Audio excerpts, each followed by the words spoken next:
Geng, ni bocor dulu geng. W5 C350E ni, alright, okay. So macam kau tengok video sebelum ni, okay, dia datang dengan kereta dia naik towing satu hal.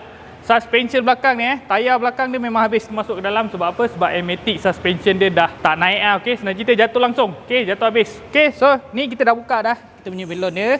Right, so antara proses pertama untuk troubleshooting isu Amatic adalah, okay, kita akan tanya isteri dulu lah. Kalau tak pernah tukar belon belon ni kalau tak pernah tukar, memang benda first yang kita check adalah belon dulu Okay, jom hari ni kita nak check belon dia, jom tengok macam ni. Okay, untuk belon dia ni kalau kita tengok, ni memang isu dia adalah bocor yang teruk lah. Okay, macam kau tengok ni, koyak ni bocor, bukan bocor sikit, bocor terus. Sebab apa? Kalau kau tengok, nampak ni ada kesan ni.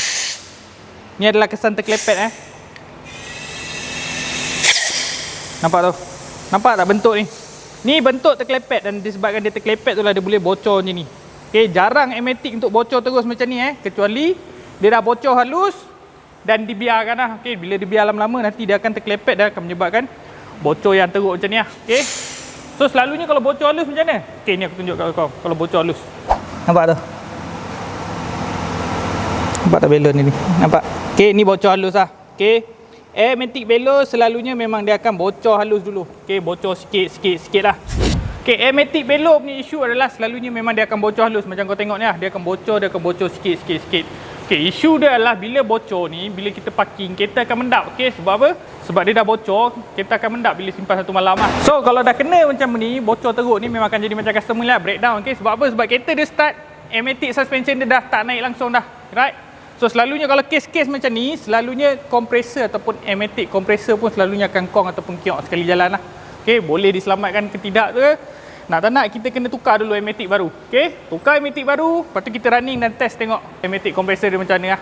Okay, selalunya Amatic kompresor kalau dah kong ataupun overheat, memang dah tak boleh buat apa lah. Model yang menggunakan Amatic suspension alright, aku bagi tahu korang kalau dah ada masalah bila parking kereta belakang korang mendap biar 1-2 malam Amatic suspension korang mendap, itu adalah tanda-tanda awal korang punya Amatic belon bocor halus. Macam yang aku tunjuk tadi, okay, dia dah bocor halus. Okay, tapi kalau korang lanyak kat, korang gasak juga lama-lama, nanti dia akan jadi macam yang ni lah. Senang cerita getah dia tu akan terkelepet lah. Lama-lama dia akan menyebabkan bocor yang teruk lah. Alright gang, so pada korang pengguna Mercedes sekolah sana, nak repair Amatic suspension korang, nak buat balik, nak check dulu pun tak ada masalah, boleh rujuk kita orang Transmart Auto Base di Taman Putra Perdana Puchong berhampiran Putrajaya dan juga Cyberjaya gang.